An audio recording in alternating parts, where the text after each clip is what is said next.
sobrang ingay ng mundo ngayon, lahat may gustong idikta sa isip ko,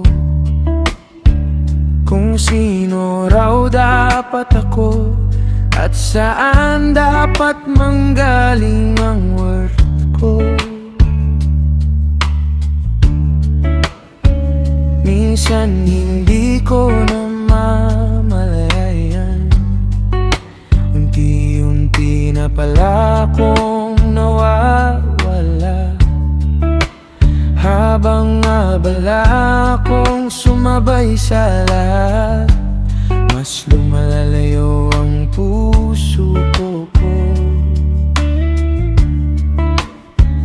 Pero kapag binabalikan ko ang journey ko, naaalasa kung hindi mo ako iniwan.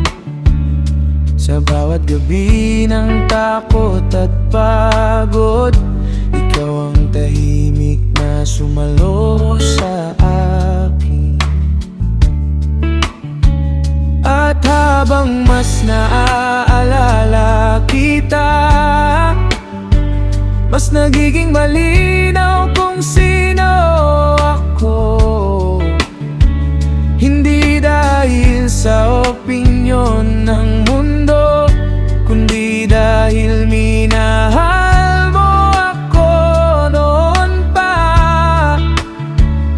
Kapag ikaw ang sentro ng puso ko, hindi ako madaling mawala.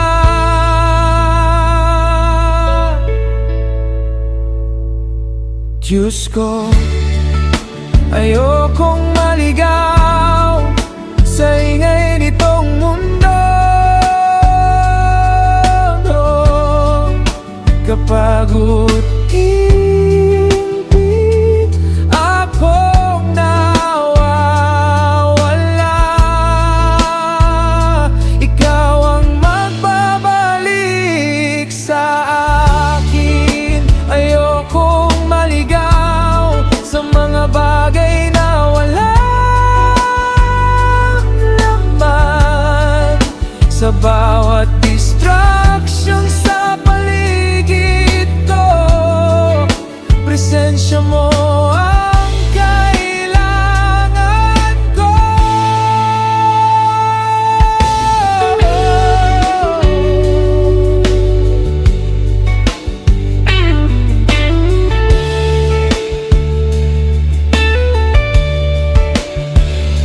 Hindi lahat ng uso makakabuti, at hindi lahat ng maganda ay totoo.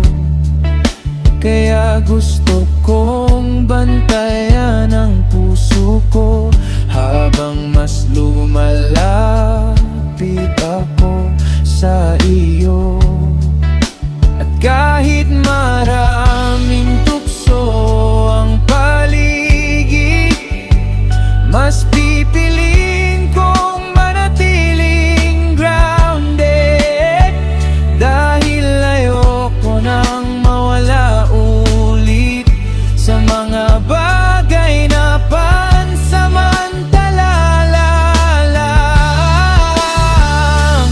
Kapag ikaw ang humahawak sa soul ko, may peace akong nararamdaman.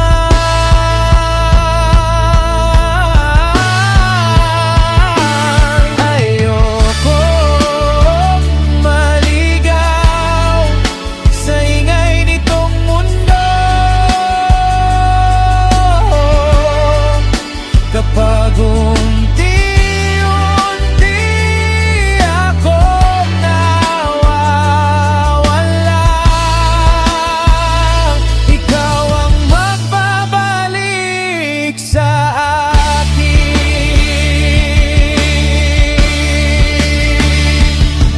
Ayoko nang magbatalo sa ingay ng mundo.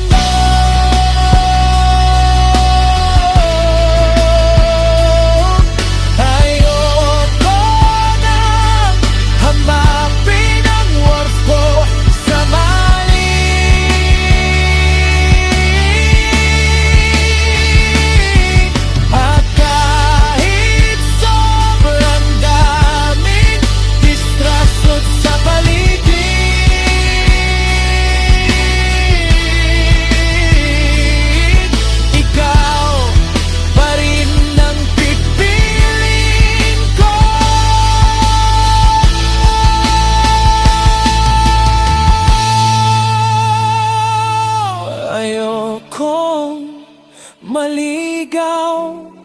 sa mga bagay na wala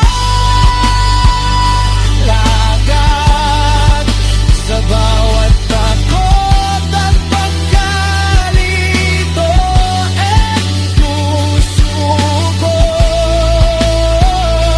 Ikaw ang uwian ko. Kapag sobrang ingay ng mundo, ikaw pa rin ang tahimik kong pahinga.